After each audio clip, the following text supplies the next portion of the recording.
Ah, não teve os 5? Tá. Bom, boa tarde a todos. Espero que tenham conseguido comer alguma coisinha nesse intervalo, dando uma respirada, para a gente pegar uma tarde aqui razoavelmente completa de discussões. Então, nós vamos agora reiniciar com o terceiro painel, que vai tratar do IFRS 18, o CPC 51, as demonstrações contábeis, parte de mudanças climáticas e impactos nas DFs, e agenda de trabalho do IASB, para nos apresentar, então, as principais mudanças introduzidas aí pelo IFRS 18 e o CPC 51, que impactam a estrutura e a divulgação das demonstrações financeiras primárias, com foco na nova abordagem de apresentação da demonstração de resultados, bem como os impactos dos riscos relacionados às mudanças climáticas nas demonstrações financeiras, além de comentar, então, os principais tópicos da agenda do trabalho IASB. Para os próximos anos, eu tenho a satisfação, então, de convidar para esse painel, como palestrante, Tadeu Sendon, board member do IASB, como debatedores, Rogério Mota, que é o coordenador técnico do CPC e diretor técnico do ACOM, e Bruno Salotti, vice-coordenador técnico do CPC. Para moderar esse painel, eu convido o Adebal Hope, sócio da Tática, membro do board da Alignment Global e CEO da Alignment Global Brasil. Então, agradeço muito já a participação de vocês, do Tadeu, tradicionalmente conosco, não falta, e passo a palavra, então, ao Adebal para o início. Obrigado. Obrigado, Haroldo. Primeiro, agradecer e parabenizar a Fundação por esse importante evento. Já está no 22º, com tanto sucesso, mais de 1.000 pessoas participando. Na pessoa do Silvio Takahashi, um grande amigo, comecei na UI em 95, e com a qual tenho a honra de compartilhar aí a jornada profissional. E, Haroldo, pela sua coordenação, porque escolher temas dessa relevância, palestrantes desse renome, é importantíssimo. E aos participantes que estão todos aqui. Eu atuo já há mais de 3 décadas na contabilidade e ouço mais recentemente de gurus aí de última mão, de que a contabilidade tem algum risco de continuidade. Eu voltaria 30 anos atrás e teria novamente essa decisão, porque é um mundo de oportunidades. Estamos no meio de muitas mudanças e aprimoramentos. Recordo que até no início de carreira participei até de treinamentos onde que a gente falava de Lei 6.404, que até hoje está vigente.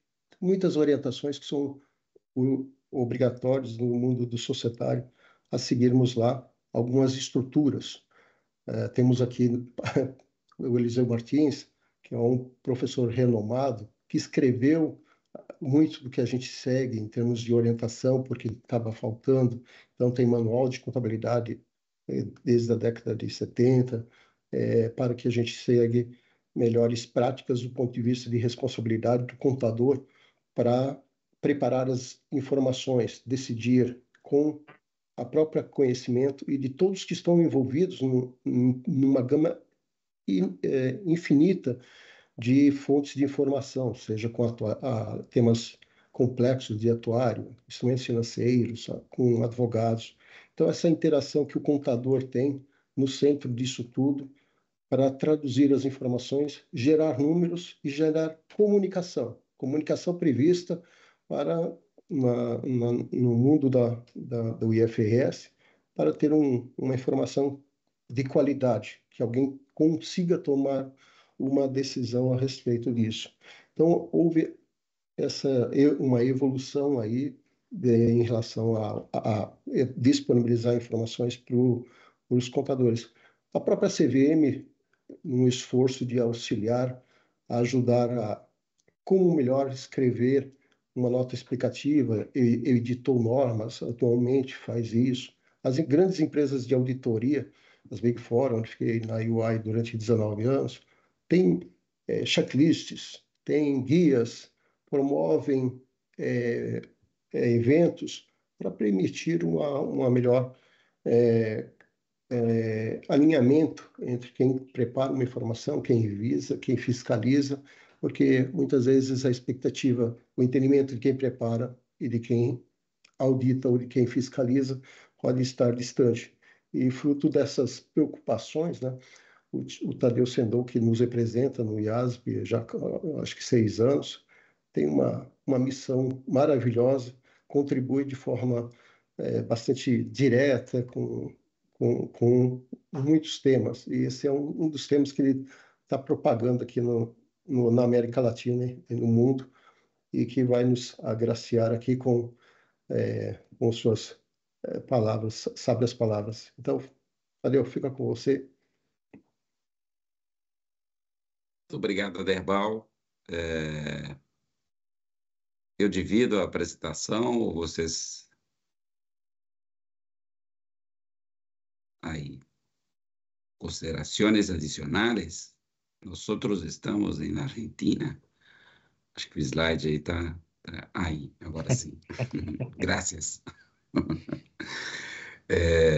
Primeiramente, Aderbal, Haroldo, Rogério e o professor Bruno, que foi meu professor, inclusive, agradeço demais aí pela oportunidade de poder falar um pouquinho aqui sobre os projetos novos, né? E a gente vai ter esse foco aí no IFRS 18 também, né? Mas tentar dar uma passada geral aqui, aí dentro do tempo disponível, e falar de todos os projetos, né? De novo, é uma honra para mim estar participando desse seminário. Agradecer a organização, a Fundação de Apoio ao CPCS, por todo o esforço para organizar esse evento. Ontem também a gente teve um evento de outreach, e isso é muito importante para que a gente possa ter o Brasil participando e influenciando aí na emissão das normas, né? Então, para a gente não se alongar muito aqui nas introduções, vou passar para o próximo slide aí para falar um pouco do que está na agenda. Obrigado. Nessa apresentação eu pretendo falar um pouquinho sobre o IFRS 18, como eu disse, né, especialmente compartilhar com vocês alguns desafios que eu tenho escutado na implementação dessa norma.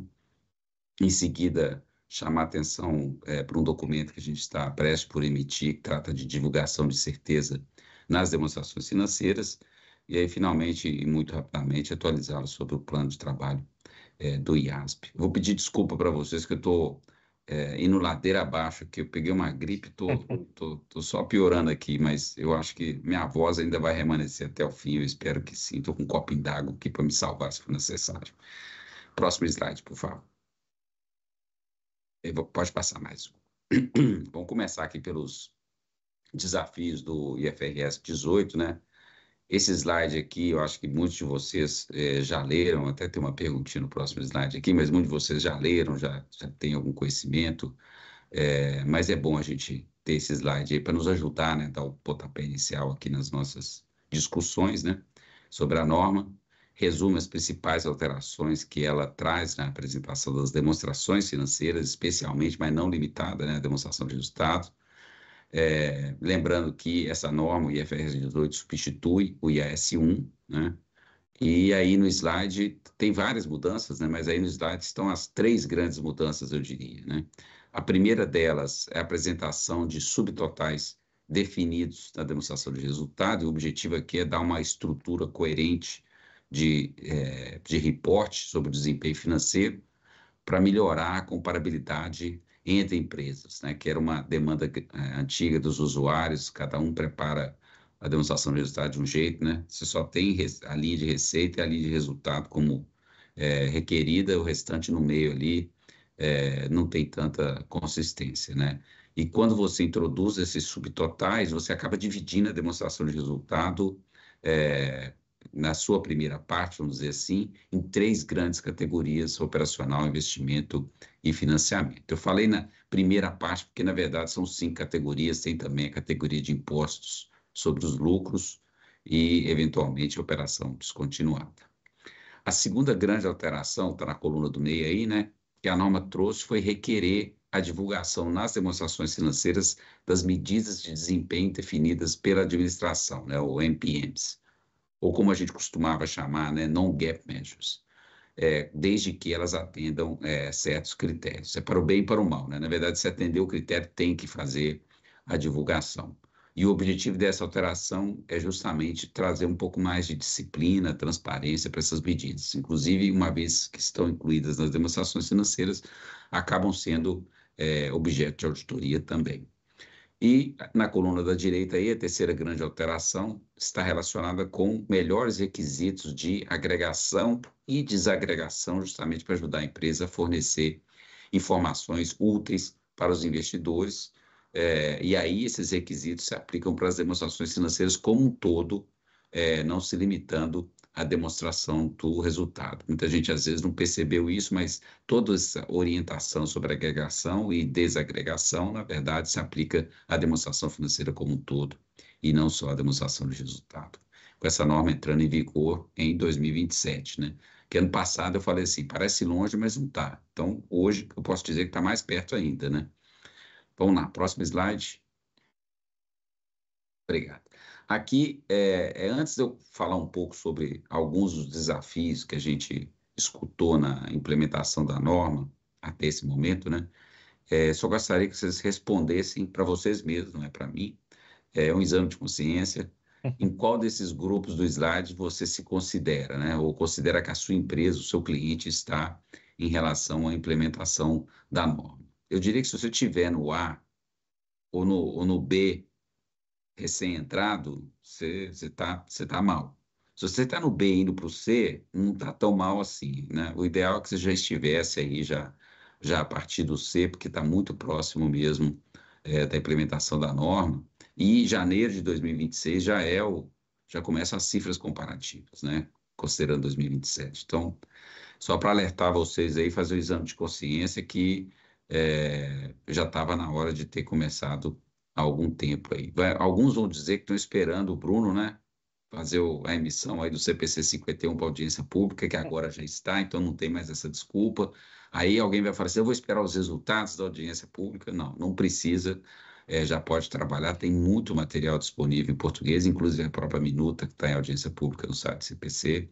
Então, não precisa esperar os vários debates, seminários que eu sei que tem acontecido aqui no Brasil. Então, acho que a gente tem que participar e tentar fazer, se antecipar, porque qualquer problema, necessidade de adaptação do sistema, processos, quanto mais cedo você identificar, melhor, né? Vamos para o próximo slide, por favor.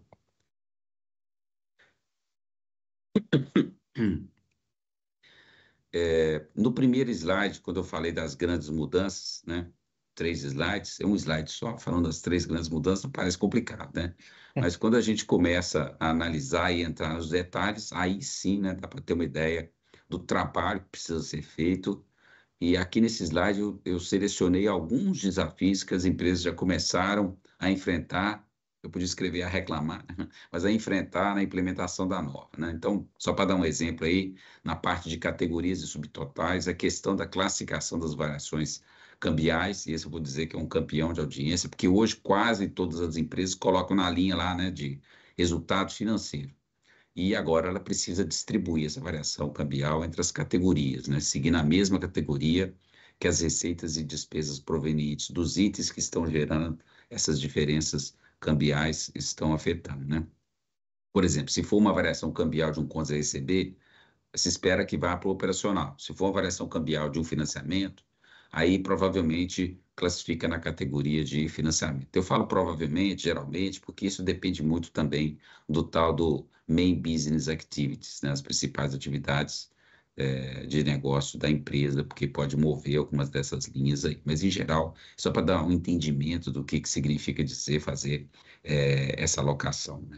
Em muitos casos, essa distinção tá, como eu dei o exemplo aqui do quando receber de financiamento, vai ser fácil, mas em alguns casos vai ser um pouco mais difícil, vai exigir julgamento, vai dar um pouco mais de trabalho. E se a administração conclui que a classificação implica em custo ou esforço indevido, como está na norma, e aí tem sempre alguém que vai pedir, eu queria mais orientação sobre o que significa custo ou esforço indevido, mas esse é um conceito já mais antigo, que já estava nas normas IFRS, então te acha que não cabe dar maior esclarecimento aqui e realmente avaliar se haveria um custo ou esforço indevido, porque se for o caso, aí você teria que classificar o item específico em análise dentro da categoria operacional. Então, ainda que você tenha uma desconfiança que ele pudesse parar lá em investimento ou financiamento, porque você, para concluir de fato pela classificação, implica em custo ou esforço indevido, e aí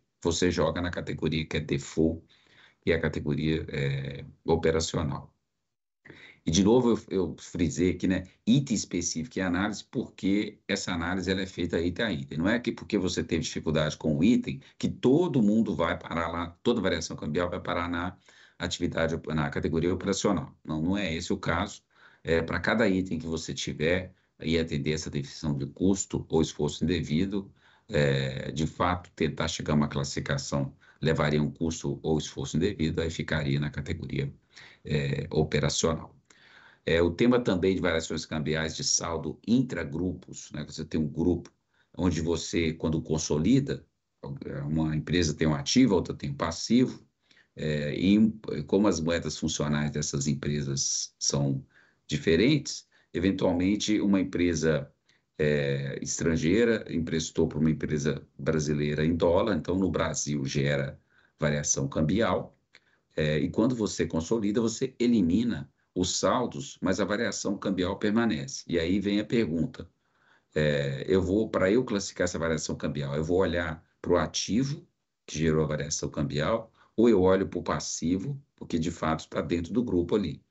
Então, tem algumas dúvidas, e aí tem um exercício de julgamento para exercer. Eu não vou, aqui nessa apresentação, dar qualquer tipo de resposta nesse sentido, porque justamente vale o que está escrito, né, na norma. Então, pode ser que eu deveria ter feito, inclusive, esse caveat aqui na hora que eu estava começando a falar, que quando eu falar qualquer coisa aqui, na verdade, eu estou falando na minha posição, minha visão pessoal, não necessariamente a visão do board. A visão do board era definida nas reuniões e manifestada via os documentos. Então, o que vale é o documento. Aquilo ali é que é a regra. Qualquer verbal explicação, na verdade, é uma interpretação pessoal, uma interpretação minha, né? Então, vou tomar uns cuidados aqui para tomar falar algumas coisas que possam ser um pouco mais esclarecedoras, mas, na verdade, vai depender muito da leitura de cada um desses parágrafos da norma para poder concluir qual que seria a melhor classificação, por exemplo, nesse tema de variação cambial.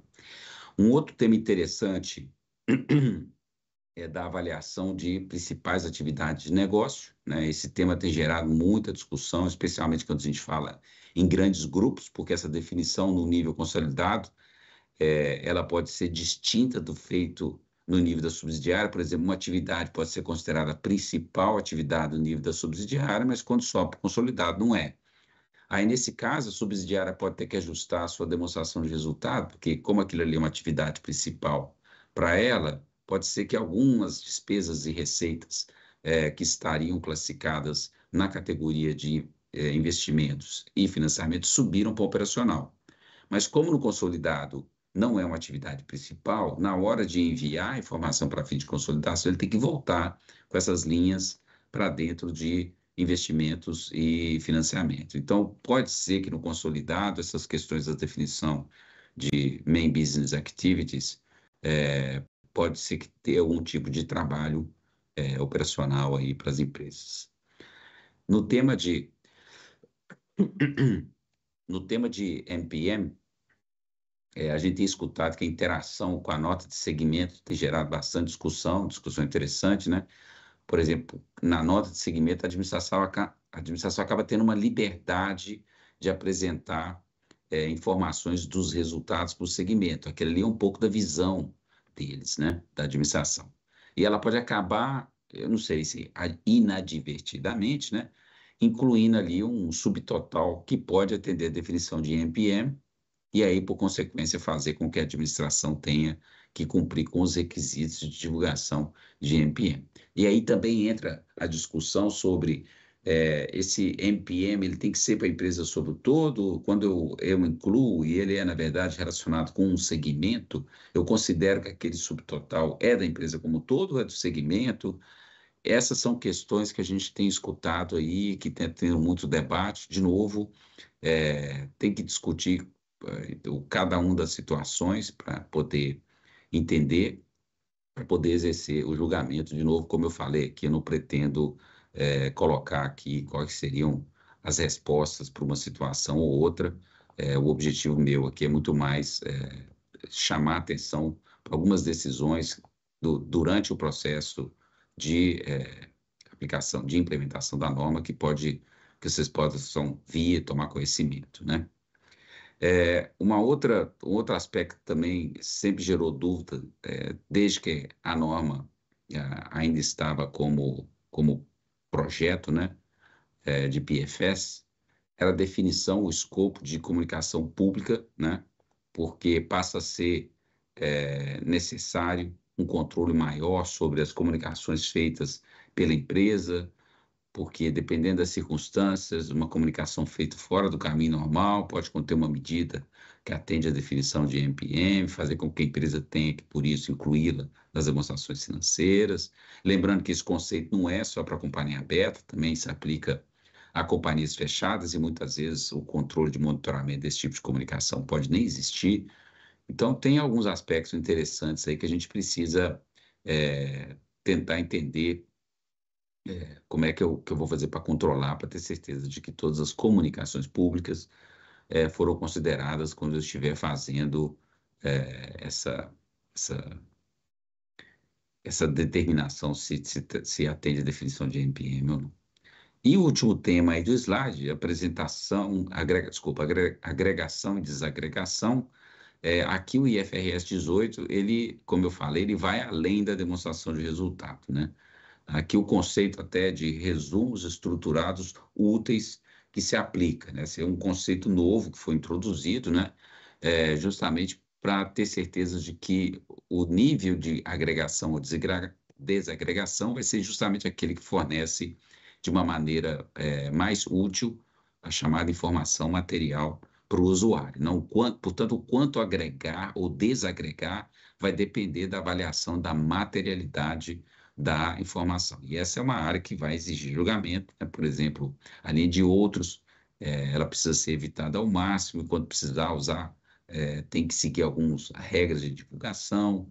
Ainda no tema de desagregação, e até voltando para a questão da variação cambial, entender se a variação cambial ficaria toda ela, como eu falei que você tem que distribuir a variação cambial entre as categorias, mas é evitar, eu vou colocar a variação cambial toda numa linha só, ou eu vou precisar de alocar, para quem viveu a época da correção monetária integral, né? Ou eu vou precisar de alocar a variação cambial.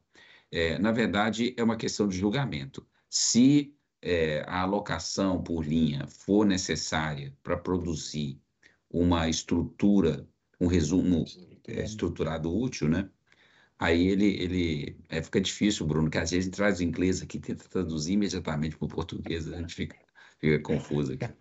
Mas então, se aquilo for produzir justamente esse resumo estruturado útil, então seria o caso de fazer, senão você praticamente poderia usar uma linha só. Também, novamente, a norma não vai entrar nesse nível de detalhe. Ela tenta trabalhar com esse princípio, por isso que é tão importante esse conceitozinho aí do resumo estruturado útil, né? Então, por exemplo, às vezes a indústria pode ser um indicador, né, de como que alguns dessas desagregações ou agregações vão acontecer. Por exemplo, lucros realizados, lucros não realizados, especialmente se você estiver marcando alguma coisa valor justo. Então, tem algumas questões aqui que vai depender mesmo, se aquilo ali for uma informação material, então você desagrega. O que desagregar no balanço, no resultado, no fluxo de caixa ou na demonstração de mudanças no patrimônio líquido, aí você, ou na nota, também vai ter uma questão de julgamento aqui. E aí, se você me perguntar se a demonstração de resultado, por exemplo, ela vai ficar mais longa ou mais curta, não tem como responder, vai depender do julgamento aí. E a gente espera que cada empresa pare e pegue essa oportunidade, né, de reavaliar como que eles têm apresentado as suas demonstrações financeiras principais.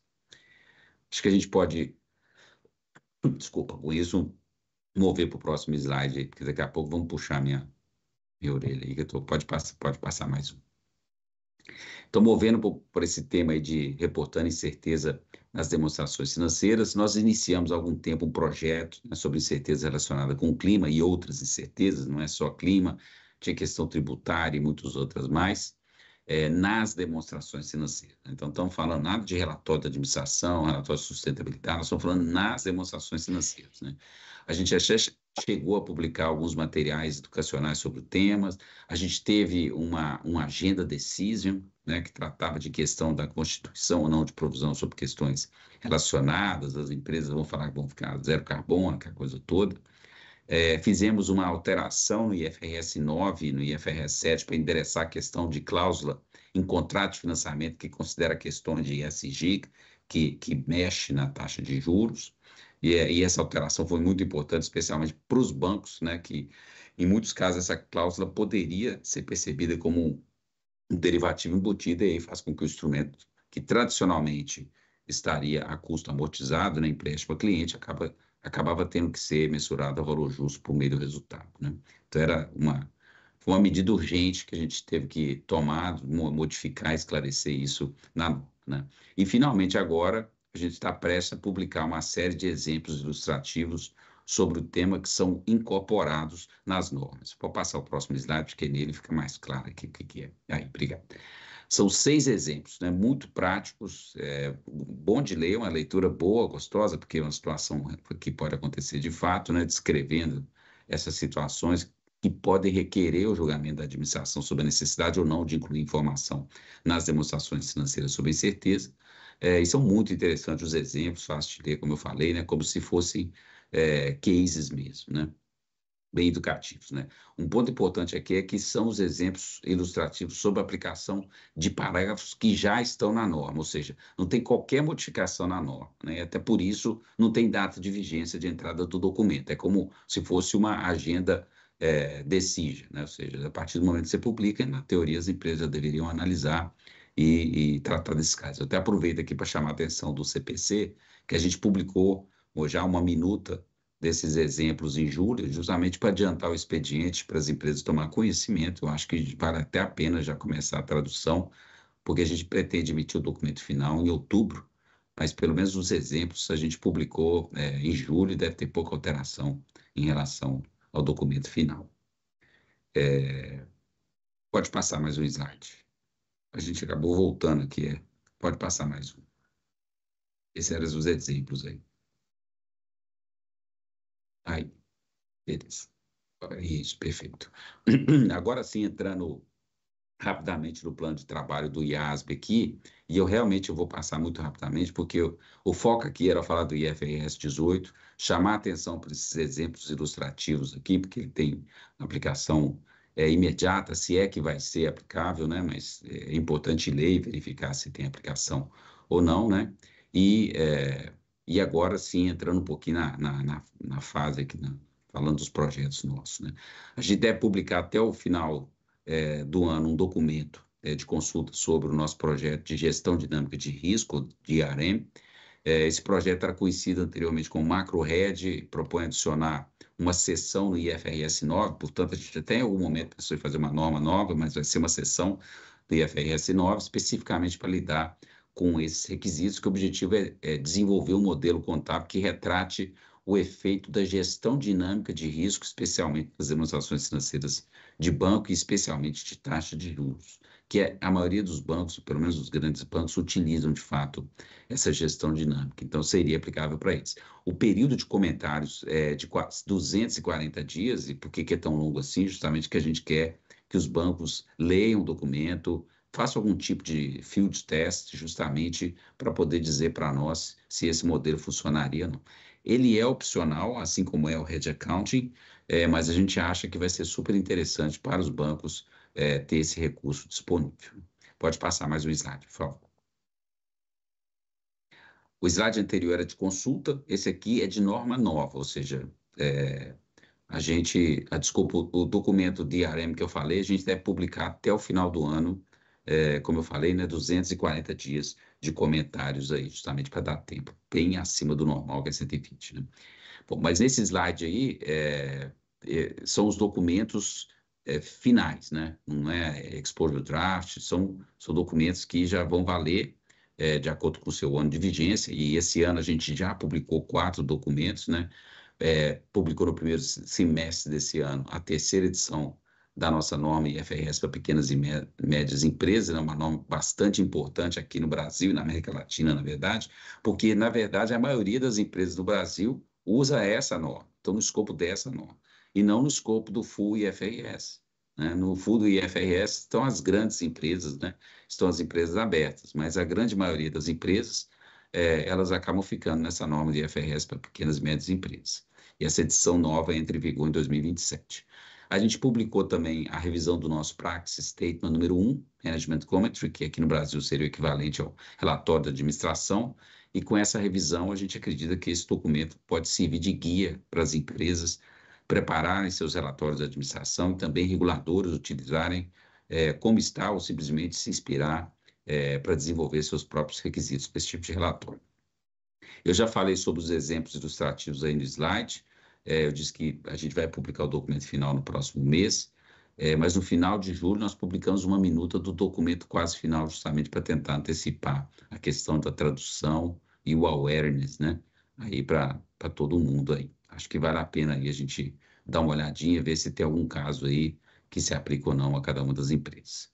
Alterações à norma IFRS 19, nossa norma sobre divulgação reduzida para subsidiárias de um grupo que utiliza IFRS. Você tem um grupo, e aí dentro desse grupo você tem as subsidiárias, desde que elas atendam a definição de pequenas e médias empresas, elas podem utilizar o IFRS full, mas com uma divulgação reduzida. E essa alteração aí específica é mais um catch-up, né? Porque a gente parou em fevereiro de 2021, e aí a gente está, todas aquelas alterações desde então, a gente também está fazendo esse processo de avaliar como é que a gente pode reduzir. E a partir de agora, sempre qualquer modificação ou norma nova, a gente já avalia não só a norma dentro do contexto do IFRS, como também no contexto dessa norma de redução de divulgação. E, perdão, à direita, a gente tem os documentos previstos para publicação até o final do ano. Eu já falei do exemplo ilustrativo, é só publicar o documento final, é uma minutinha que a gente publicou em julho, né? Tem a publicação da modificação do IAS 21, que trata de conversão de DFs de moeda não hiperinflacionária para moeda hiperinflacionária, né? Por exemplo, uma empresa que tem moeda funcional dólar, converter para o peso argentino, ou se não, moeda funcional real para o peso argentino, uma subsidiária, por exemplo, uma empresa argentina. Então, ou seja, bem relevante, especialmente para subsidiárias de empresas argentinas aqui no Brasil. E, finalmente, sobre o projeto de atividades com tarifas reguladas, né, a gente esperava emitir a norma contábil, que deve ser o IFRS 20, até o final desse ano, mas, no entanto, a gente acabou avaliando, precisa investir um pouco mais de tempo para aprimorar a clareza dos novos e abrangentes requisitos, né, o que a gente chama de drafting, escrever mesmo a norma.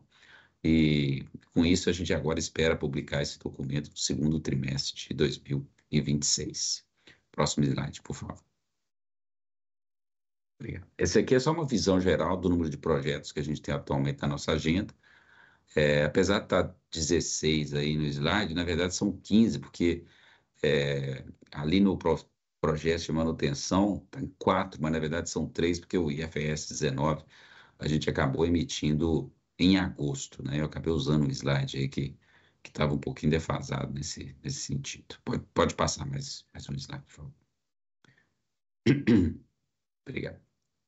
Entrando um pouco mais no detalhe dos projetos, né? Começando pelas revisões pós-implementação, né? Em breve a gente deve começar a última fase do PIR, Post-Implementation Review, né? Do IFRS 9, contabilidade de hedge. Nós devemos iniciar esse projeto provavelmente durante o período de comentário do Exposure Draft de ARM, do Macro Hedge, porque nós achamos que pode haver um benefício na sobreposição desses dois projetos.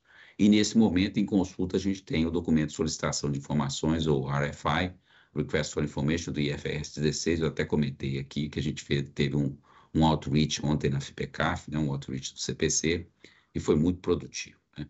O documento está aberto até para comentários até 15 de outubro. Mais um slide, por favor. Esses aí são os projetos de pesquisa e emissão de norma. A gente tem 2 aí projetos que estão na fase de pesquisa, né, que é ativos intangíveis, demonstração de fluxo de caixa. Tem muita água para passar debaixo dessa ponte aí, né? A gente provavelmente deve emitir um discussion paper.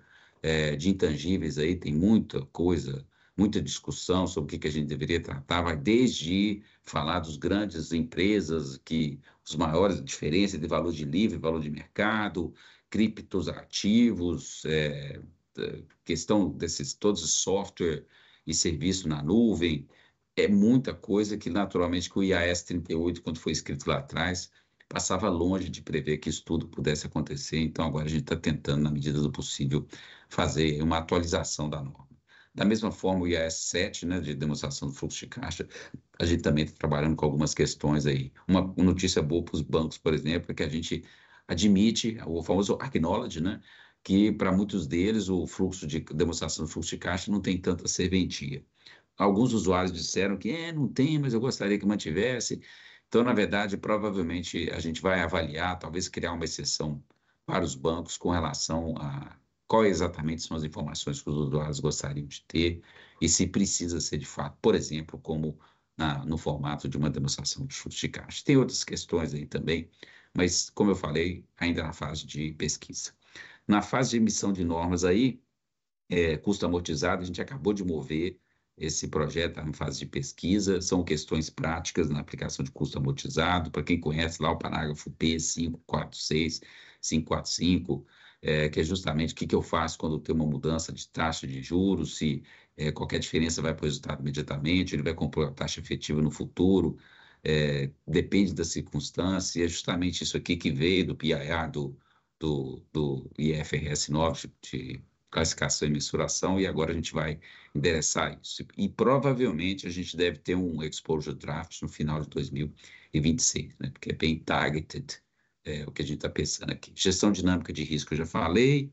Média de equivalência também, a gente teve ontem um outreach muito rico, né? A gente tem uma questão importante no Brasil aí de DFs separadas. Mas a gente fica grato porque nós recebemos muitas cartas comentários da América Latina, e isso fez uma diferença muito grande, né? Combinação de negócios, esse aqui é um projeto para tentar melhorar um pouco as informações sobre combinações de negócios, que foram muito concentradas no ano de aquisição e falta informações nos anos subsequentes. A gente está tentando ver como é que a gente consegue melhorar. A gente publicou o Exposure Draft, recebeu os comentários, está tentando chegar num denominador comum entre os usuários e os preparadores sobre o que dá para incluir. Instrumentos financeiros, características de patrimônio, mesma coisa, publicamos o Exposure Draft. Perdão, recebemos os comentários, uma crítica muito grande na parte de leis e regulamentos. Essa parte provavelmente a gente vai declinar de seguir adiante, para mim faz sentido. É difícil você tentar, em mais de 140 países, tentar encaixar dentro dos princípios a questão de leis e regulamentos. Então, provavelmente essa é uma área que a gente não vai trabalhar. Mas, com certeza, vamos trabalhar na parte de divulgação, porque é isso que os usuários têm falado, que como a gente teve a situação aí do Credit Suisse, que de uma hora para outra, um documento, um título perdeu valor, e de repente, pessoal, mas como assim? Onde é que estava isso? Então, falta um pouco de disclosure com relação, especialmente, a instrumentos híbridos, ou que tem uma natureza um pouco mais distinta, e a gente deve endereçar isso. E eu já falei aqui, o último aí, de atividades com tarifas reguladas. Pode passar a próxima slide, por favor. Projetos de manutenção, na coluna da esquerda aí, é o tal do pipeline, são vários pequenos projetos que nós estamos aguardando ter recursos para poder seguir adiante. Aliás, a gente até ia fazer até o final desse ano, início do próximo ano, uma agenda consultation para perguntar sobre o plano do IASB para os próximos 5 anos, mas os trustees nos pediram se a gente poderia fazer a consulta nossa junto com o ISSB. São 2 consultas distintas, mas fazer ao mesmo tempo, que isso poderia ter algum benefício para os nossos stakeholders. Então, a gente, na semana que vem, provavelmente vai decidir que a gente deve atrasar um pouco a nossa agenda consultation para encontrar o ISSB no meio do caminho, porque eles vão ter que adiantar deles, para que a gente possa fazer ao mesmo tempo, não é uma única consulta, é simplesmente ao mesmo tempo a consulta sobre os projetos do IASB e do ISSP, que pode ter alguma sinergia nesse sentido aí. E nesse meio tempo, a gente tem bastante, como dizer, tem bastante comida, né? Tem bastante projeto que a gente pode tocar, dentre eles, por exemplo, esses que estão no pipeline aí. Tem pessoal aí que está começando a ficar um pouquinho mais excitado aí com o projeto sobre inflação, talvez a gente até, não uma coisa que vá refazer o IAS 29, né, mas tentar trabalhar alguma coisinha sobre alguns aspectos específicos da norma. Dentro do projeto de manutenção, esse sim, a gente tem um projeto de provisões, a gente publicou um exposure draft, já recebemos diversos comentários. Eu chamaria atenção aqui para a gente tirar o IFRIC 21 e os comentários, a maneira com que a gente endereçou isso no exposure draft, muitos stakeholders comentaram que entendem que a questão das taxas, talvez elas não se encaixem necessariamente no escopo do IAS 37, devia-se ter uma norma separada, por exemplo. Então, é uma das coisas que a gente está avaliando aqui, né?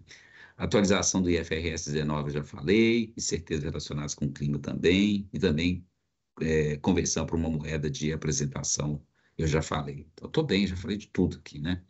Próximo slide, por favor. Aí, novos requisitos, pode passar mais um. Esse slide aqui é só para chamar a atenção, e é o último slide, tá, Haroldo? Antes de você puxar minha orelha e a Derbal. É justamente para chamar a atenção de vocês o que tem de norma ou modificações de normas entrando em vigor esse ano e nos próximos 2 anos, né? E eu acho que só chamar a atenção para vocês aí do ano de 2027. Não que as outras não sejam importantes, que pode ser que é uma modificação, especialmente essa aí do IFRS 9, IFRS 7, mas pode ser que uma dessas modificações seja importante para você. Mas, sem dúvida,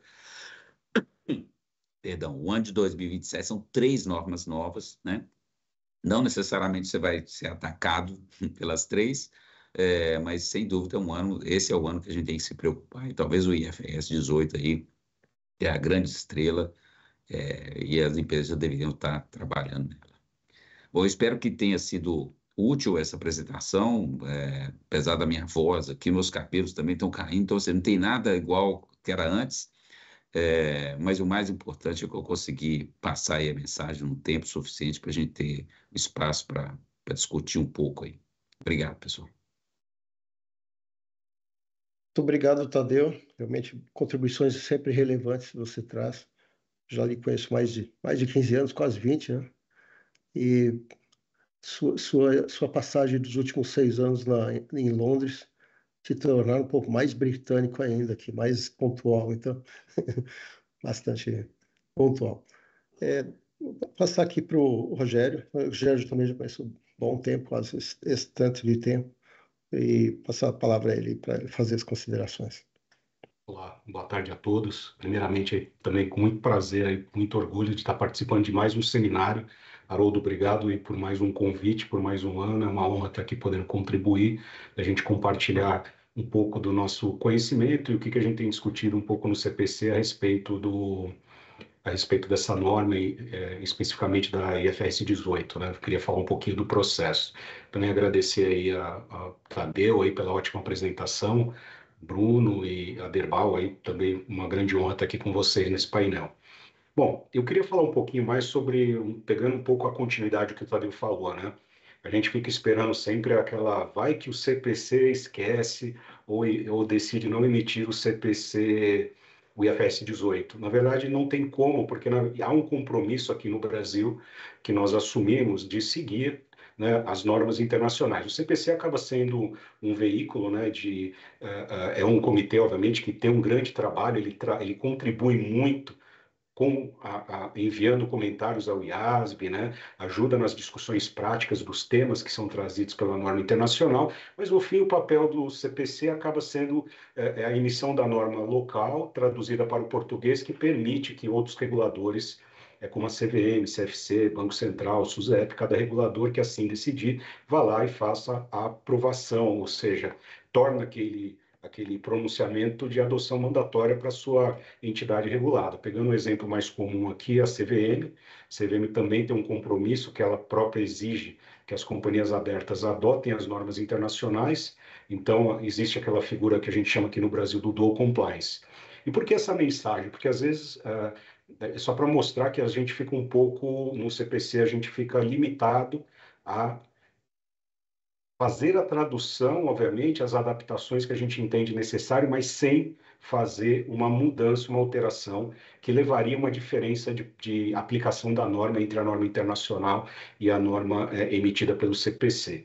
E essa mensagem é importante porque hoje nós já traduzimos a norma, né, a gente numerou ela no CPC 51, uma mera questão de ordem, não tem nenhuma outra motivo até para virar meme aqui do nome do número do aplicativo do número do pronunciamento, CPC 51 pela ordem, né, que era o próximo que estava coincidiu. Então, a ideia é que esse CPC ele já foi traduzido, ele já esteve em audiência pública, a audiência pública se encerrou dia 12, foi encerrada dia 12, foi uma audiência simultânea com CFC, CPC e CVM, e também hoje se encontra em audiência pública o que seria o anexo D. O anexo D ele é um anexo que ele altera todos os outros pronunciamentos que são necessários para ele se conversar com o IFRS 18, né? Como o Tadeu trouxe, né? Ele está substituindo o que seria o IAS 1, nosso CPC 26.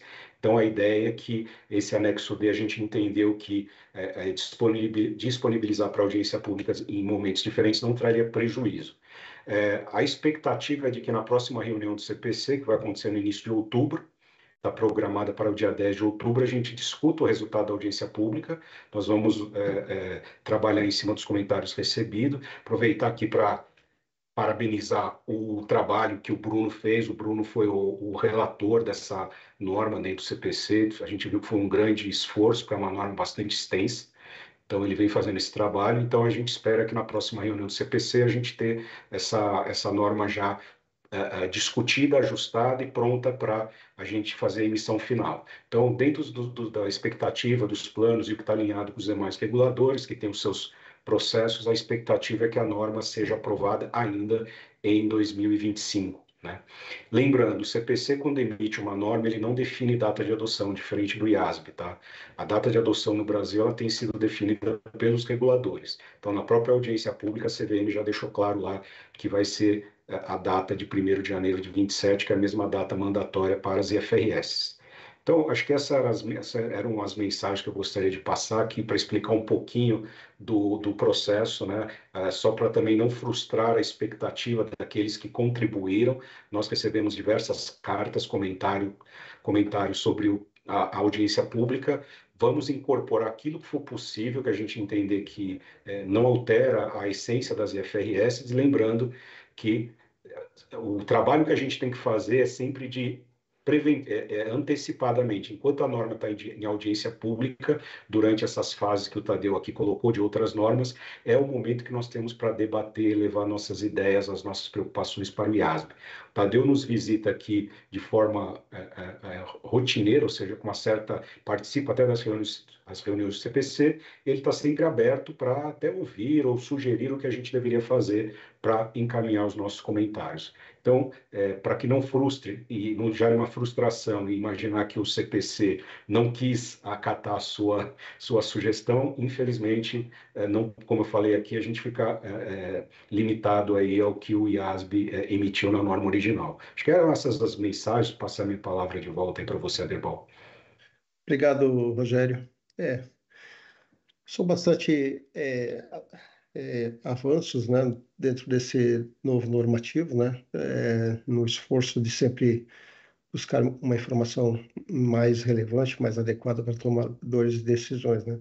Quando eu olho uma nota explicativa, eu gostaria de ler ela sem precisar fazer mais um cálculo, porque ela está suficiente do ponto de vista de olhar para a mensuração e o que ela representa, né, se isso é realizável ou não. Mas o desafio é grande. Lá atuo muito no setor elétrico, lá tem prêmios de melhor demonstração financeira, na ANEFAC também.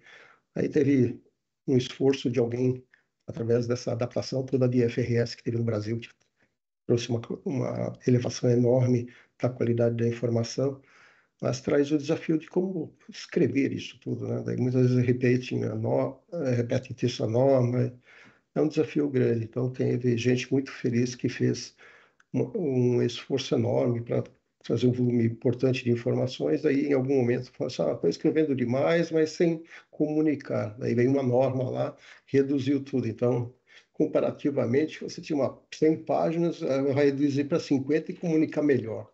É um desafio interessante. Então, a proposta acho que do normativo aqui ela é muito positiva, né, em trazer.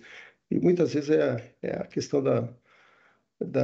do entendimento, novamente, de quem prepara, de quem audita, de quem fiscaliza, pode ser muito diferente.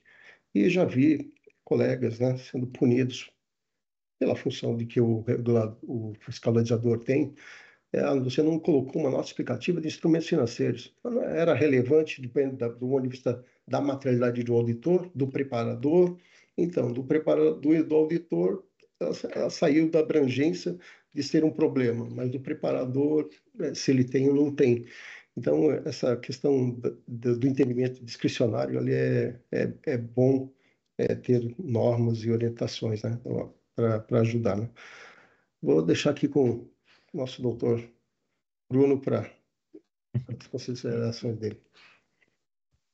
Excelente, Aderbal, obrigado. Bom, primeiramente queria agradecer aí o Haroldo, a Fundação CPCS pelo convite.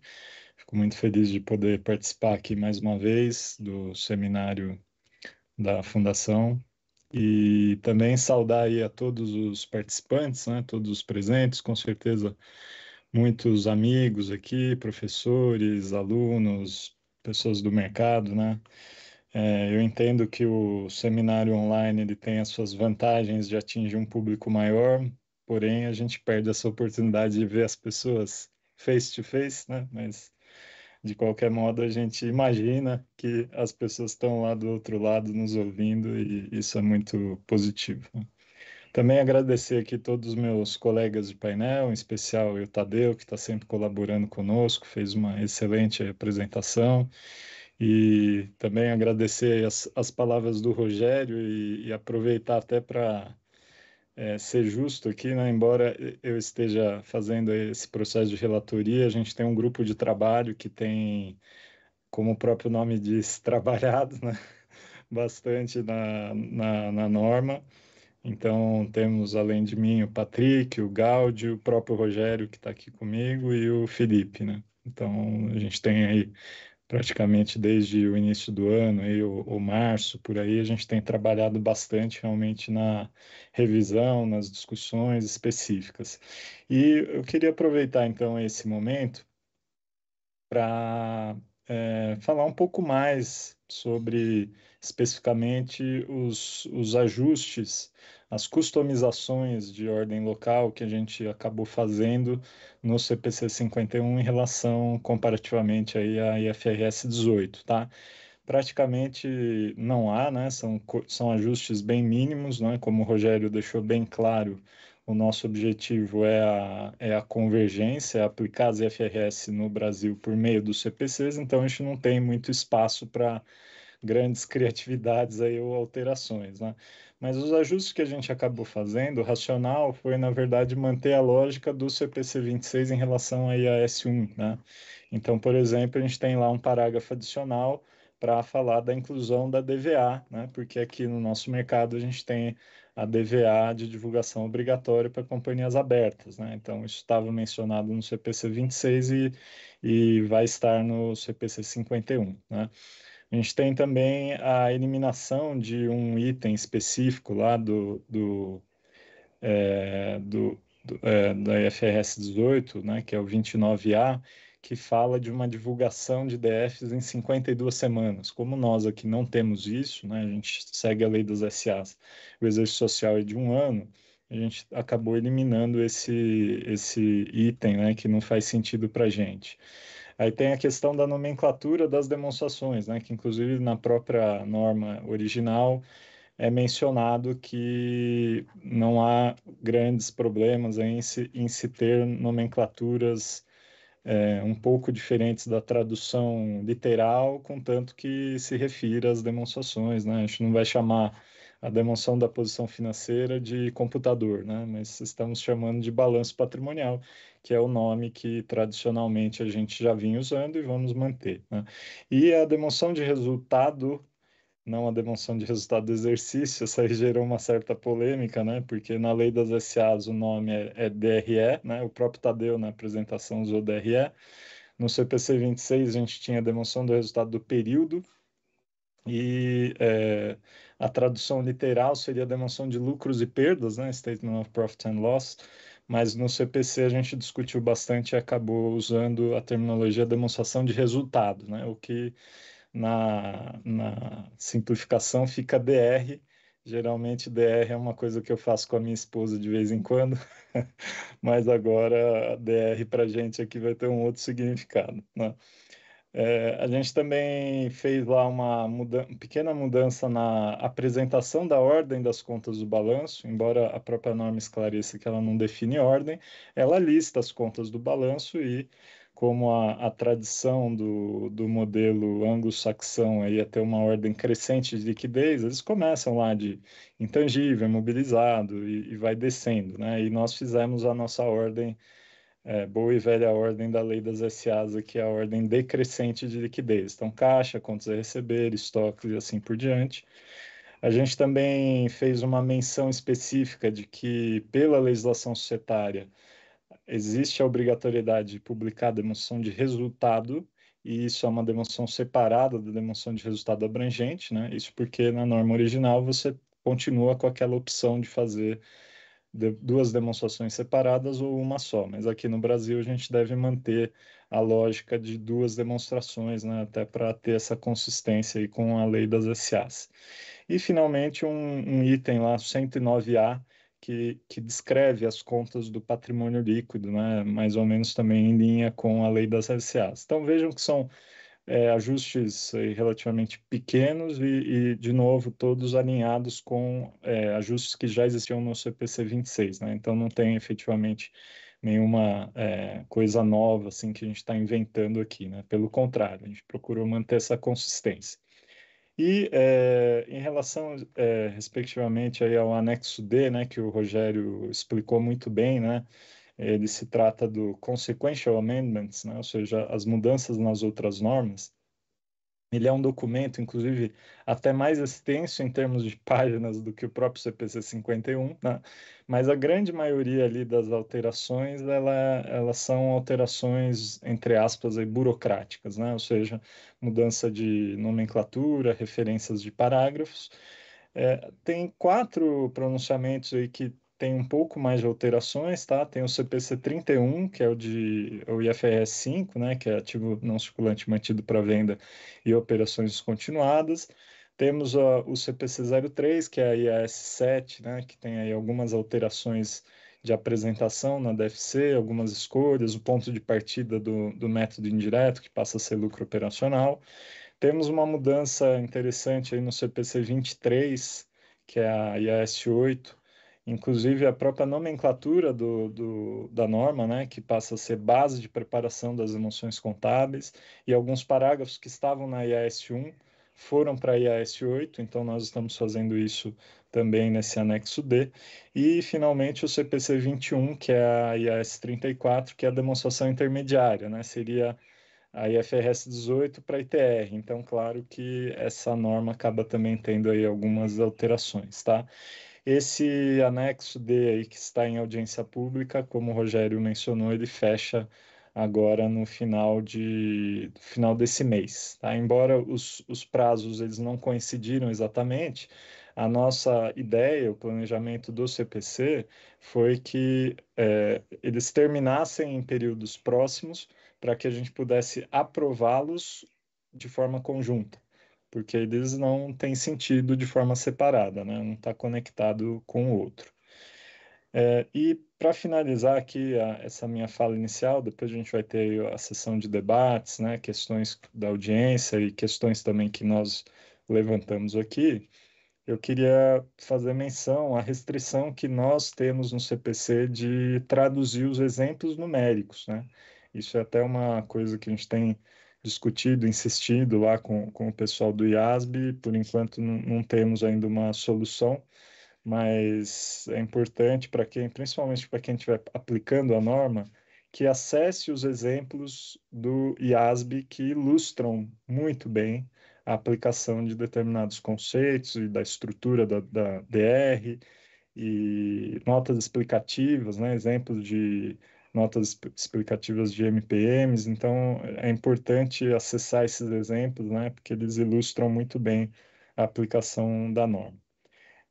Esse processo de audiência do CPC 51, né, também como o Rogério disse, ele já está encerrado.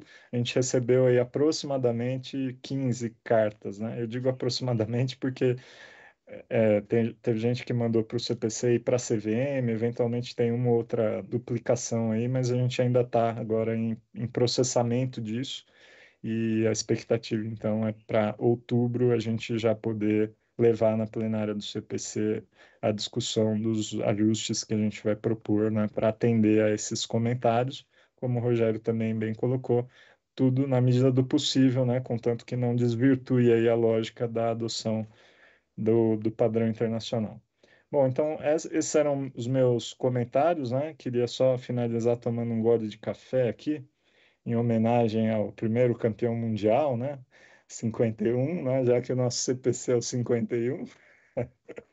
Mas brincadeiras à parte aí, finalizo aqui, Anderbal, devolvo a palavra. Obrigado. Muito obrigado pela visão de quem realmente mexeu na norma, está mexendo e contribuindo e tem uma visão muito profunda disso. Tem visões diferentes aqui de quem prepara, de quem audita, então de quem está fazendo. Tem uma pergunta aqui do nosso amigo, que é amigo, ele está fazendo aqui pergunta, eu tenho certeza que ele tem a resposta, mas o Zé Carlos, o sócio da KPMG, ele está colocando aqui, como ficam as alterações das demais normas por consequência do CPC 51? Acho que o Bruno estava até meio fazendo uma referência a isso, né? Não sei se você teria, ou vocês teriam alguma consideração complementar. Eu entendo que isso acabou já sendo, não sei o momento que ele perguntou aí, mas a gente acabou abordando que é justamente a função desse anexo D, né? Que é o documento Revisão 28, que está atualmente em audiência pública. Então, a expectativa é que isso seja aprovado ainda dentro desse ano, e as aprovações elas são condicionantes ao prazo de vigência prazo de aplicação do CPC 51, né? Que é 2027. Ele fez pouquinho antes de você começar a falar. Aqui, Então, imagina que tenha sido isso. É isso. Muito bem. A outra questão aqui na versão atual do CPC 51, algum conflito com as leis da SA, a 6404? Acho que ali tem aparecido até em noticiário aí na mídia, perguntas sobre isso, né? E manifestações se haveria necessidade ou não de fazer uma atualização da 6 para 6.4. Eu acho que como o Tadeu está lá em Londres, e ele vai responder mais pelo IFRS, mas ele sabe, né, como sócio da KPMG, talvez ele saiba a resposta, mas vamos deixar aqui com vocês, à vontade. Se vocês quiserem, eu posso começar e vontade. Os colegas complementam. Acho que está no mudo, Rogério. Não, é só fazer um pequeno comentário, né? O CPC é composto por computadores, não advogados, tá, Deribal? Então, a gente não pode nem se manifestar porque nós vamos ser penalizados pela OAB aqui ao expressar opiniões sobre assuntos de matéria jurídica, né? Então, o que nós estamos cumprindo no CPC é o nosso mandato que foi dado, né? O mandato de que o CPC deve emitir suas normas lá em consonância com as normas internacionais. Okay. As questões jurídicas aí, talvez o Bruno possa ajudar um pouco. Não, igualmente, né? Da mesma forma, né? Quem sou eu, né? Não tenho formação em direito, não tenho OAB, mas a gente sabe, né? A gente tem escutado e debatido isso, que os conflitos existem, né? Alguns já estão aí também, inclusive, bem mapeados, mas alguns juristas aí já têm se pronunciado e defendendo aí que não haveria, quer dizer, a gente poderia conviver com esses conflitos, né? foi inclusive formado um grupo de trabalho no âmbito do CPC para discutir uma eventual reforma da lei das SAs, mas que mudar a lei a gente sabe o quão complexo é, né? Ainda mais aqui no Brasil. Então, eu, assim, falando bem pessoalmente mesmo, acho que a gente vai continuar convivendo aí com esses conflitos. Existe uma... Desculpa. Não, se eu puder só acrescentar, eu não sei se vocês lembram, alguns de vocês devem lembrar, mas aquela famosa história do Tang, né? O suco, presente em mais de 90 países. Pois nós já passamos o Tang há muito tempo, nós estamos presentes em mais de 140 países, né? E esse assunto da lei societária, ele não é um assunto único do Brasil, vários países têm alguns conflitos na legislação deles, né? E, naturalmente, que todo mundo está correndo atrás para quando for necessário, e aí é um pouco do que o Bruno falou aí, né? Que tem alguns juristas que acham que, inclusive, nem é necessário fazer qualquer alteração, mas não cabe a nós aqui, contadores, a fazer essa avaliação. Mas a questão é que, quando a música parar, é bom que a gente esteja sentado. Tem uma interpretação que tem sido utilizada também, Aderbal, novamente, não somos aqui advogados, mas uma interpretação é que a Lei 11.638, ela concede aí um poder para a CVM editar normas contábeis alinhadas com as normas internacionais. E assim ela o faz por meio do CPC, aprovando os pronunciamentos do CPC, ou emitindo lá os seus ofícios próprios, né, com orientação.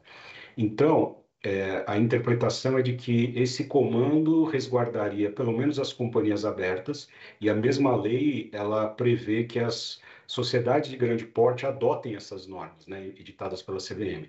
Então, uma interpretação é que haveria vamos dizer assim, um suporte, pelo menos para aquelas que são grande porte e companhias abertas, estarem aderentes à lei, não estarem por conta desses mecanismos que estão presentes na 11.638, tá? Então, essa é um dos pontos aí que se considera também, né, que está sendo colocado na avaliação. Eu acho que, no momento, deixa eu pegar mais uma pergunta aqui.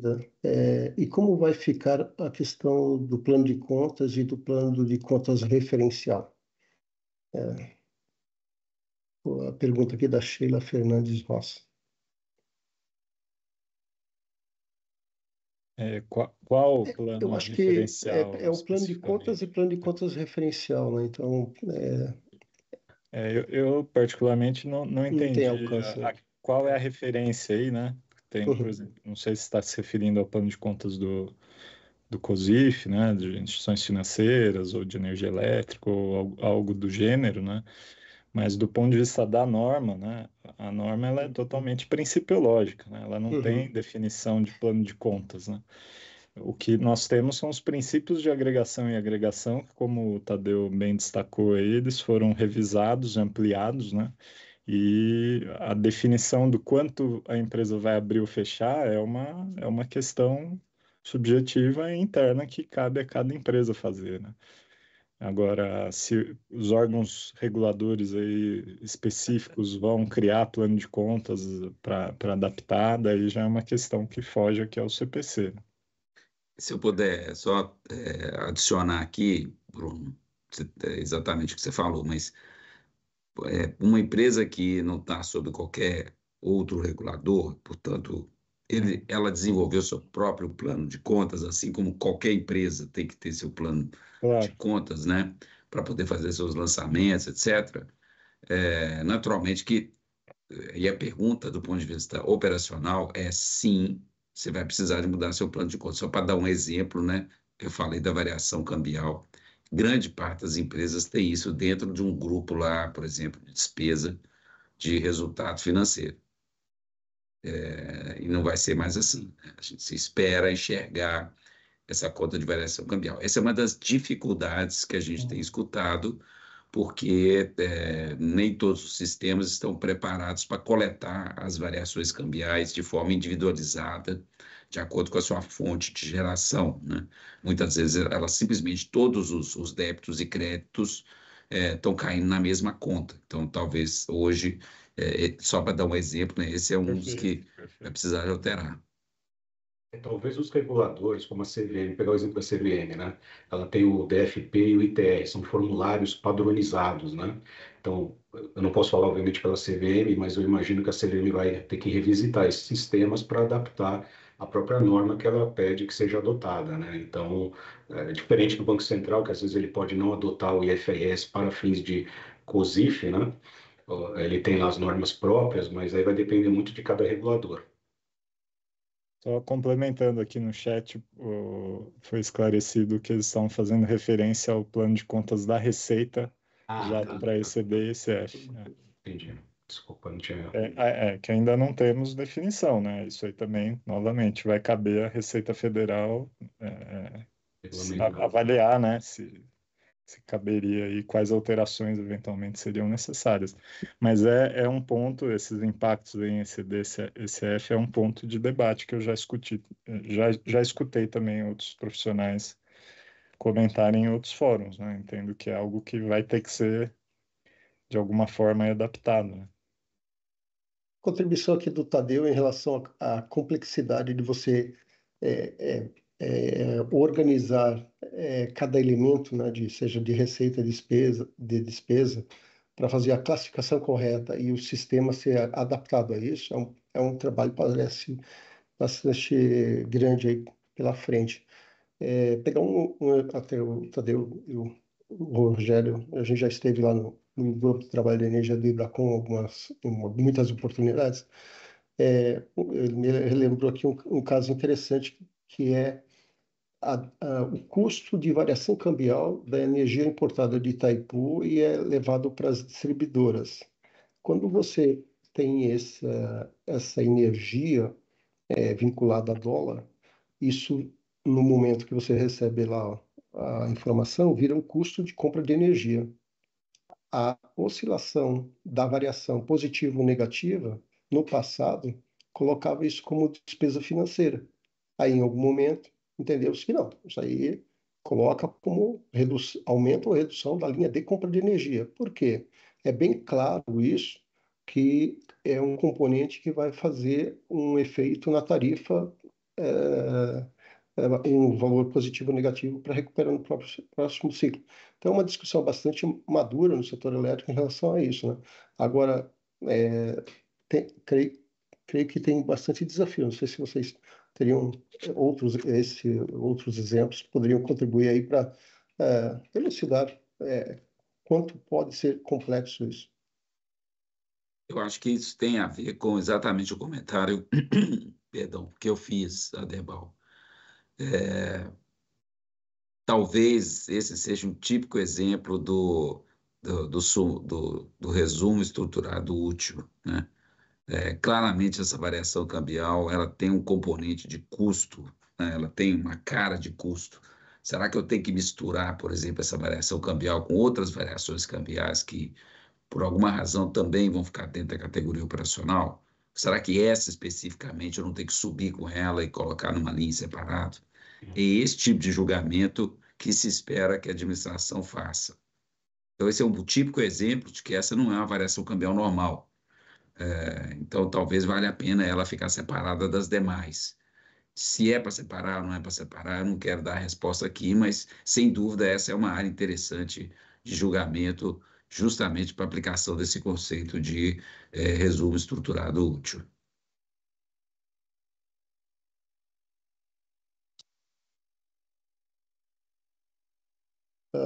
Rogério, alguma consideração nessa? Não, da minha parte não. Acho que, como o Tadeu falou, a gente tem que entender o modelo de negócio da empresa, né? É uma questão muito particular de cada caso, né? Então, o próprio modelo de negócio ele influencia nessa classificação, né? A característica de operacional, mas aí que linha especificamente é uma questão que tem que ser avaliado, né? Pela nova metodologia aí que está sendo discutida no 18, né? Aqui tem no 1851, tem toda a categorização de operacional, investimento financeiro, tributos. Então, para chegar a essa informação, tem um trabalho bastante árduo. Inclusive, aí, se tiverem outras experiências, né, ou dicas para ajudar a esclarecer aí um caminho para seguir, se já deveria começar agora ou esperar o normativo, que já teve consideração aqui do Bruno, comece logo, né? Então, não espere editar também.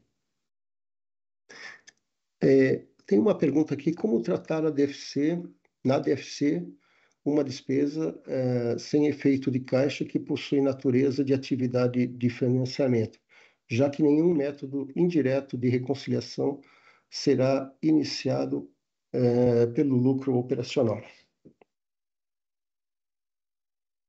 Querem que eu fale essa?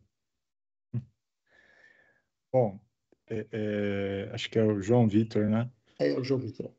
Então, João, a questão é a seguinte, né? Como o ponto de partida passa a ser o lucro operacional, se essa despesa que não tem efeito caixa, ela está embaixo do lucro operacional, você simplesmente não vai fazer nenhum ajuste adicional, porque quando você está partindo do lucro operacional, é como se você estivesse ajustando tudo que está do lucro líquido em relação ao lucro operacional, como se eu estivesse tirando, né? Então, na verdade, essa mudança aí na DFC vai acabar simplificando um pouco a apresentação do método indireto, né? Porque existiam várias linhas entre o lucro operacional, embora ele não tivesse tão bem definido, né? Mas entre aquilo que é operacional e o lucro líquido, tinham várias linhas que a empresa tinha que fazer ajuste justamente porque ela está apurando o fluxo de caixa operacional, né? Na medida em que você parte do lucro já operacional, essas coisas que estão abaixo do lucro operacional você não precisa mais ajustar, né? Essa é a lógica. Aqui as alterações do CPC 51, FRS 18, ele provoca diversas mudanças nas classificações ou convida para fazer essas análises. Isso pode mudar aí a questão de entender o que é um IBTA. E isso pode ser que tem pessoas que vão preferir ver o IBTA sem os efeitos do que está sendo proposto aqui pelo CPC 51.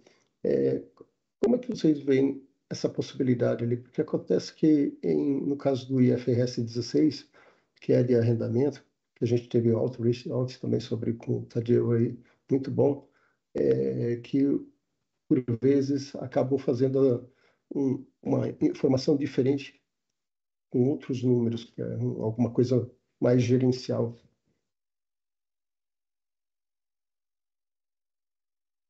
Esse é o...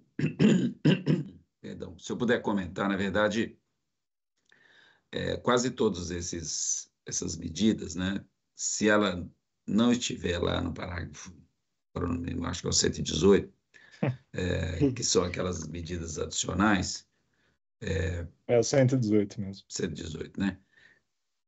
Aí ela não, porque às vezes a gente chama de EBITDA, e aí pode ser que está ali, pode ser que não está ali, não é um negócio tão claro assim. No Brasil, como a maioria das empresas apresenta a demonstração de resultado por função, a chance de você conseguir encaixar um subtotal desse na demonstração de resultado é muito pequena. E, então, consequentemente, se a administração quiser fazer a divulgação desse subtotal, provavelmente vai fazer isso numa comunicação ao mercado, porque não vai conseguir encaixar a demonstração de resultado, e aí vai virar um MPM. Em virando o MPM, aí é só você explicar como que você chegou nele e reconciliar para o subtotal mais próximo, né? Então, ainda que o IFRS 18 possa ter eventualmente mexido na maneira com que a empresa antes incluía seus subtotais, o mais importante é a reconciliação. E, nesse caso, uma reconciliação até mais rica do que provavelmente a empresa vinha fazendo, porque ela tem que, inclusive, explicar os efeitos da participação dos acionistas não minoritários e dos impostos, se houver. Aqui até o Tiago Cardoso está até colocando aqui, ainda tenho dúvidas sobre a entrada dos MPMs nas DFs, reconciliação e definições. Como diria o poeta John Lennon, You are not the only one. Eu ia falar justamente isso. Não com essas palavras, mas são dúvidas que não são certamente só dele.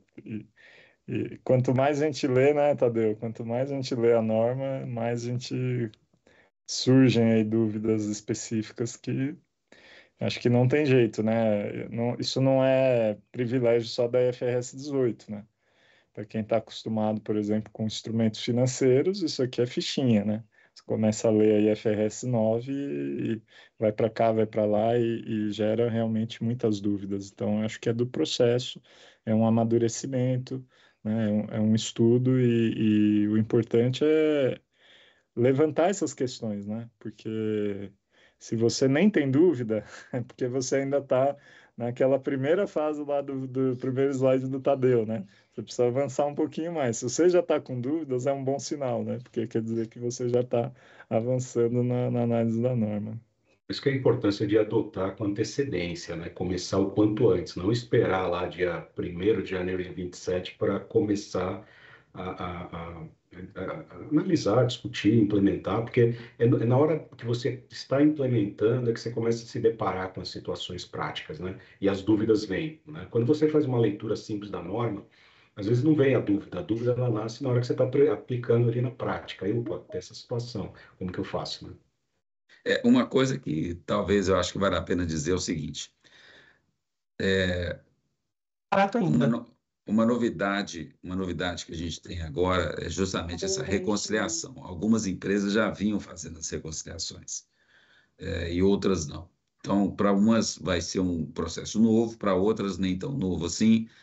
Mas o mais importante é não fazer isso porque é um exercício de compliance, mas tentar entender por que que se faz a reconciliação e por que que se diz quais são os impactos dos acionistas não minoritários e dos impostos. Isso justamente para permitir ao usuário, a administração passou a visão deles, mas para permitir o investidor, o usuário, a partir dessa reconciliação, se ele quiser fazer os devidos ajustes. Sem a informação, por exemplo, do acionista não minoritário e dos impostos, é muito mais difícil para ele, porque esse número, especialmente num grupo, está vindo de diversos lugares. Então, por isso que é importante ter pelo menos uma noção. Então, não pensa como um exercício de compliance, mas um exercício de auxílio ao usuário para que ele possa entender a visão da administração e fazer os ajustes que ele, como aí sim, como analista, entende que deveriam ser feitos. Ele precisa da informação para fazer isso, né? Importante lembrar, né, Tadeu, que no Brasil, principalmente para as companhias abertas, a própria CVM já exigia essa reconciliação, se não me engano, a resolução 156, né, que já exigia que essas métricas, né, por exemplo, EBITDA ou equivalente, elas tinham que ser reconciliadas com as demonstrações, com os números que vêm da demonstração financeira. E é uma área que a CVM acompanha, né? Ela costuma até encaminhar ofício para as companhias abertas, usualmente fazendo questionamento sobre o porquê que foi aplicado o conceito A, B ou C para avaliar se está de acordo com o 56. E aqui o que a gente está discutindo é trazer para dentro da norma algo que já se aplicava fora, né? Claro que tem as nuances lá, as questões específicas que são trazidas pela norma, mas de forma conceitual já existia esse princípio que o Tadeu colocou da reconciliação, que é uma preocupação do regulador aqui no Brasil. Até pelo que foi mencionado aqui da linha de outros, né? Até agora a gente aceitava até 10% do total do grupo. Aí como Isso auditor, é né? regra, não é princípio. Como auditor a gente encontra até uns 50% algumas vezes, mas, pô, abre aqui, né? Então, começa por essas coisas simples, né? Vai ter que começar por algum lugar, né? Ler a norma, organizar. Já tem pessoas aqui com dúvidas, né? Nós temos aí 6 minutos ainda, acho que disponíveis aqui para considerações finais de cada um de vocês aqui. Aí pode começar aí pelo Bruno, aí o Rogério, e fecha com o Tadeu. Perfeito. Bom, assim, tô vendo o chat aqui, tentando acompanhar, tá pipocando, né? 1 milhão de dúvidas aqui, assim como os outros temas, né? Acho que são temas todos complexos e certamente a gente vai ter muitas oportunidades, outras oportunidades aí de discutir e continuar discutindo, né? Apenas reforçar essa mensagem, né, que a gente queria passar aqui, de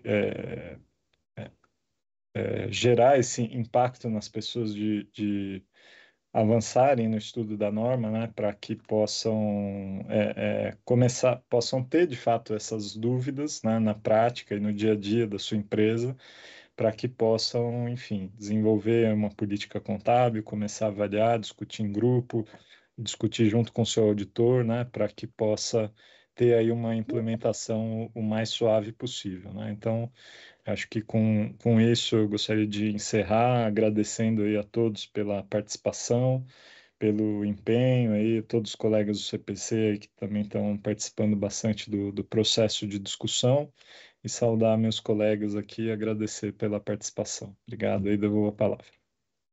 Bom, as minhas palavras finais só a gente vai deixar no final o e-mail do Bruno, o telefone do Tadeu, qualquer dúvida vocês ligam 24/7, né? Eles vão atender qualquer horário. Eu deixo o telefone dos dois. Segundo, só um comentário, uma lembrança também, né? Fora a questão dos sistemas na hora de preparar a norma ou de adotar a norma, é importante também olhar para outros impactos indiretos, né? Então, eu chamo atenção aqui para covenants, né? Financeiros. É comum as empresas terem aqueles covenants que são medidos com base em métricas financeiras. De repente, pode ser que, por conta dessa mudança, né? Embora a norma não traz mudança no total do lucro, mas a questão da apresentação pode trazer algum impacto na hora de se mensurar aqueles índices que são combinados com a demonstração, com a instituição financeira ou com os credores. Outra preocupação também, que é importante, também os KPIs internos, né? Aquelas metas gerenciais que também são utilizadas internamente, essas métricas podem ser impactadas. Então, é importante que seja feita uma análise mais completa, né? Não só a adoção por si só da norma, mas quais são os impactos indiretos. Outra recomendação é que as companhias abertas, né, as suas áreas de RI, participem desse processo, e eles comecem com antecedência a fazer essa comunicação com os investidores e analistas, aqui para o Haroldo não me puxar a orelha, né? Os analistas, né? E depois os investidores entenderem o que está sendo mudado, porque de repente ele fala, pô, o que aconteceu com essa empresa que mudou radicalmente a estrutura de resultado, tá? Então essa comunicação prévia é importante para já ir preparando os analistas e investidores para o processo. Acho que essas são minhas palavras. Mais uma vez, muito obrigado. Aí foi um grande prazer estar com vocês aqui no dia de hoje. Também, de novo, agradecer pela oportunidade, basicamente chamar a atenção para quanto mais cedo começar a trabalhar, mais fácil vai ser para quando as dúvidas vierem, poder compartilhar, tentar discutir, participar dos fóruns de discussão, lembrar, especialmente no último trimestre por aí do ano que vem, 2026, as empresas, se necessário e possível, chamar os investidores que acompanham as suas demonstrações financeiras, já começar a explicar para que eles possam fazer a atualização dos modelos deles, especialmente porque já a partir do primeiro trimestre de 2027 já tem que aplicar o IFRS 18. Então, lembrar aí do processo importante que é a tal da comunicação. Fazer todo o trabalho sem se preocupar em comunicar o resultado dele sempre não acaba bem, né? É importante se antecipar as perguntas que possam vir dos investidores, porque isso pode ajudar a moldar o formato também das demonstrações financeiras. Muito obrigado pela grande oportunidade aqui, Tadeu, Bruno, Rogério, e fica com você novamente aí, Haroldo. Obrigado. Muito obrigado, Tadeu, pela participação mais uma vez, sempre muito relevante. Rogério, obrigado. Bruno, Aderbal, por considerações. Acho que os recados têm sido dados há pelo menos 20 anos. Isso que vocês acabaram de falar, desde pelo menos da criação do CPC, a gente continua falando a mesma coisa. Antecipe-se, procure estudar, vejam o que é possível fazer para informar corretamente os analistas e os investidores que depois vão puxar a orelha, assim, das companhias. Obrigado mais uma vez aí